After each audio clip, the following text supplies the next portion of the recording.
নমস্কার সকলকে। প্রথমেই জানাই নিউ ইয়ারের অনেক শুভেচ্ছা। আজ নিয়ে এলাম নতুন আরও একটি রেসিপি নিয়ে। আজ বানাবো পিৎজা। প্রথমেই 1 চামচ চিনি, তার মধ্যে সামান্য উষ্ণ জল দিয়ে ভালো করে মিশিয়ে নেব। চিনি জলের সঙ্গে ভালো করে মিশে গেলে তার মধ্যে দিয়ে দেব 1 চামচ ইস্ট।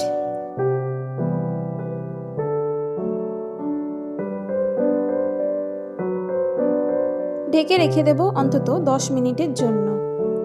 এবার অন্য একটি পাত্রের মধ্যে নিয়ে নেব 1.5 কাপ ময়দা, তার মধ্যে দিয়ে দেব 1/2 চামচ নুন আর ময়দা ভালো করে মিশিয়ে তার মধ্যে দিয়ে দেব আগে থেকে অ্যাক্টিভ করে রাখা ইস্ট।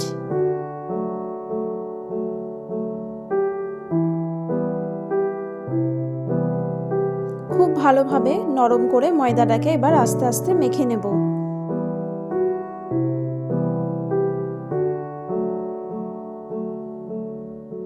এবার আস্তে আস্তে অল্প অল্প তেল দিয়ে ভালো করে ময়দাটাকে মেখে নিতে হবে। খুব সুন্দর নরম একটি ডো তৈরি করে নেব। ময়দা মেখে রেখে দেব অন্তত 2 ঘন্টার জন্য।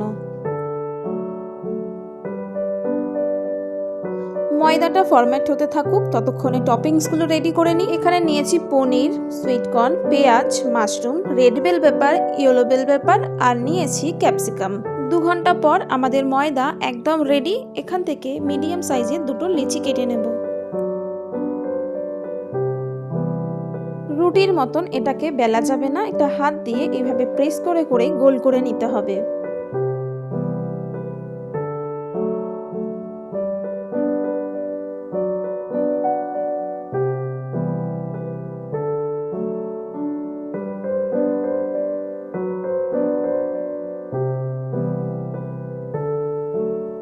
এবার একটা প্লেটের মধ্যে সামান্য তেল লাগিয়ে তার মধ্যে বেসটাকে তুলে নেব।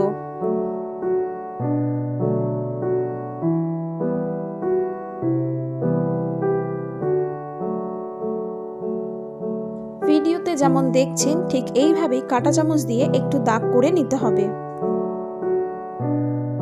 এরপর ভালো করে পিৎজা সস লাগিয়ে নেব।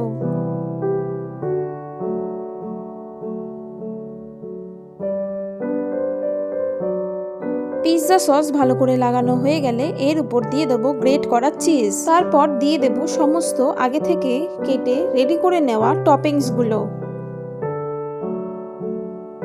পিৎজা খেতে আমরা সকলেই কম বেশি ভালোবাসি, তবে হঠাৎ করে পিৎজা খেতে ইচ্ছা হলে পরেও পকেট সবসময় স্বাদ দেয় না, আর বাড়িতে বানানো কঠিন মনে হয় আমাদের ইচ্ছাটা আর পূরণ হয় না।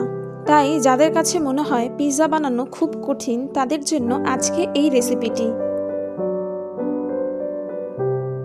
চলুন ফেরা যাক তাহলে আবারও রান্নায়। আমি এখানে মাশরুম ব্যবহার করেছি।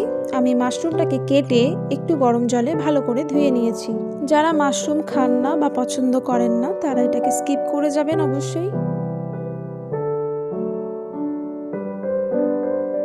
সমস্ত টপিংস দিয়ে দেওয়ার পর উপর থেকে বেশ খানিকটা দিয়ে দেব চিজ। আমি এখানে মোজারেলা চিজটাকে গ্রেট করে দিয়েছি। চিজ দিয়ে দেওয়ার পর উপর থেকে দিয়ে দেব বেশ খানিকটা অরিগ্যানো আর চিলি ফ্লেক্স। অরিগ্যানো আর চিলি ফ্লেক্স যে কোনো মুদি দোকানে পেয়ে যাবেন।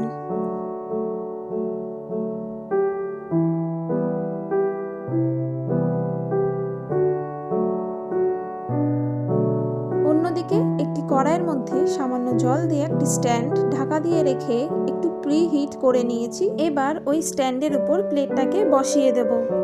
অন্তত 15 মিনিট ঢাকা দিয়ে রেখে দেব।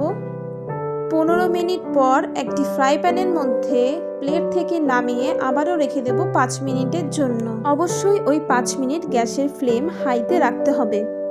আমার ক্যামেরাটা অন করা ছিল না, তাই আমি ওই 5 মিনিটের ভিডিওটা রেকর্ড করতে পারিনি। দেখুন কত সুন্দর তৈরি হয়ে গেছে আমাদের হোমমেড পিৎজা। সম্পূর্ণ ভিডিওটি দেখার জন্য অসংখ্য ধন্যবাদ সকলকে। ভিডিওটি ভালো লাগলে অবশ্যই একটি লাইক, কমেন্ট, শেয়ার ও সাবস্ক্রাইব করে পাশে থাকবেন, উৎসাহ পাবো এগিয়ে চলার।